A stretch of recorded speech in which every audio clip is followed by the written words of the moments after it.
جمعے کی نماز پڑھ کے دنیا بھاگتی ہے، او ہو پتہ نہیں کون سی پیچھے آگ تھی جو بجھائی جائے گی۔ اور آج تک لوگ مسئلہ پوچھ رہے ہیں کہ جمعے کی بعد والی سنتیں کتنی ہوتی ہیں۔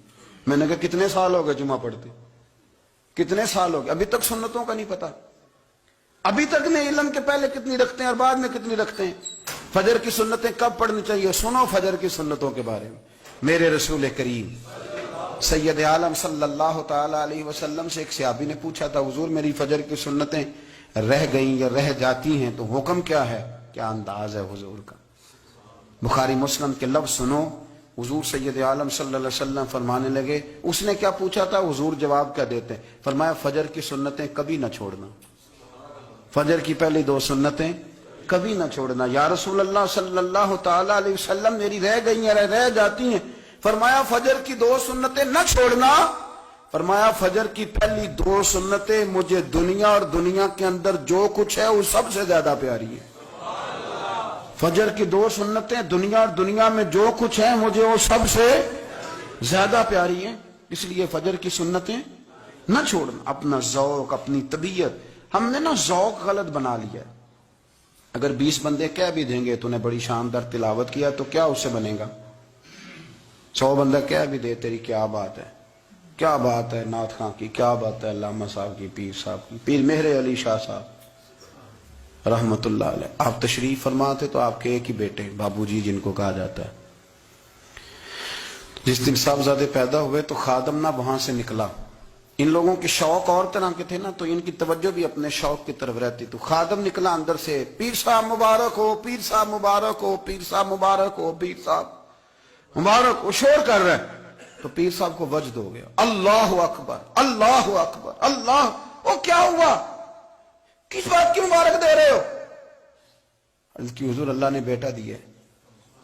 تو آپ فرمانے لگے اچھا حضور آپ کیا ہوا، آپ تو پریشان ہو گئے۔ فرمانے لگے جب تو نے 3 دفعہ کہا نا مہر علی کو مبارک ہو تو میں سمجھا تھا شاید تجھے کسی نے بتا دیا ہے کہ مہر علی سے اللہ راضی ہو گیا، میں سمجھا تھا کہ شاید تو یہ خبر لے کے آیا ہے کہ کسی نے بتایا ہے کہ مجھے آج خبر ملی ہے کہ مہر علی سے رب اچھا پتر ہوا ہے، الحمدللہ اللہ کا شکر ہے، پر میرے لیے مبارک کا دن وہ ہوگا جب میرا رب کہے گا کہ میں مہر علی سے راضی ہوں، میرے محبوب کہیں گے کہ میں مہر علی سے۔ آپ بات کو سمجھیں، شوق ہی کسی اور طرف تھا، دل ہی کہیں اور لگا ہوا تھا، طبیعت ہی کہیں اور مائل تھی۔ کوئی وظیفہ پوچھتے تھے تو پڑھتے تھے وہ لوگ، کچھ اللہ اللہ انہیں بتائی جاتی تھی تو کرنے کا ذوق رکھتے تھے، طبیعت تھی، قائل تھے۔ حضرت ربیع کہتے ہیں میں بڑی دور سے سفر کر کے گیا حضرت اویس کرنی سے ملنے، بڑی دور سے، اور جب میں پہنچا تو فجر کا وقت تھا، تو حضرت اویس کرنی کو میں نے پا لیا، تو وہ نماز پڑھ کے نا قرآن شریف لے کے بیٹھ گئے۔ فرماتے ہیں اشراق چاشت کا وقت ہوا تو نفلوں کی نیت باندھ لی۔ محدث ابن الجوزی نے لکھا ہے، فرماتے ہیں پھر جب زوال کا وقت ہوا تو مسجد میں جھاڑو دینے لگ گئے، زور کی نماز پڑھ کے تو عصر کی تیاری تک وہ مسجد میں بیٹھے رہے۔ اور میرے نبی پاک علیہ السلام نے فرمایا جو نماز کے انتظار میں بیٹھا ہو وہ نماز ہی میں ہے، وہ نماز ہی میں ہے۔ فرمایا میری دنیا میری امت کی جو رہبانیت ہے نا وہ اتنی ہے کہ نماز کا انتظار کرے، اذان کے بعد نماز کا یہ راہب ہے، یہ اس وقت چھوڑ کے بیٹھے ہیں سارا کچھ۔ فرماتے ہیں عصر تک انہوں نے اللہ اللہ کی، پھر مغرب تک کی، عشاء کی نماز ہوئی تو نماز پڑھی تو وہ تھک گئے، اب مجھے وہ فارغ ہوں مصلی چھوڑے تو میں ملاقات کروں نا۔ یہ آپ حیران نہ ہو کہ اتنی دیر بندہ کیسے اللہ اللہ کر، ہم نے کی نہیں نا اس لیے ہم پریشان ہیں، جو عادی ہوتے ہیں وہ کر بھی لیتے ہیں، وہ یہ کام۔ میری بات کی سمجھ آ رہی ہے؟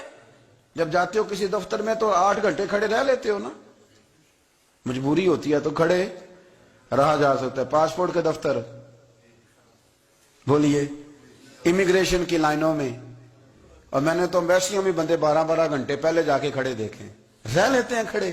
تو اگر ان کاموں کے لیے رہا جاتا ہے تو اللہ رسول کے لیے بھی کھڑے رہا جا سکتا ہے۔ تو فرمانے لگے کہ جب عشاء کی نماز کے بعد آخر انسان تھے، تھک گئے، نیند کا غلبہ ہوا تو تھوڑی ایسے آنکھ بند ہوئی تو کھلی تو رونے لگے۔ حضرت ویسے کر لیا، رو کے کہنے لگے مالک مجھے غافل تو نہ کر، ابھی میں نے کیا بھی کچھ نہیں، دن ختم ہو گیا، کوئی نفل نہیں، کوئی اللہ اللہ نہیں، اللہ مجھے غافل نہ کر، میری مدد فرما۔ فرماتے ہیں جب وہ روئے تو میرے ساتھ جو شخص تھا میں نے کہا اٹھو چلیں، کہنے لگا حضور ملا نہیں، فرمایا جو میں لینے آیا تھا وہ مجھے مل گیا ہے، جو میں ان سے سیکھنے آیا تھا وہ مجھے نصیب ہو گیا، اب اور میں نے کیا لینا، ختم ہو گئی بات، اٹھو چلیں۔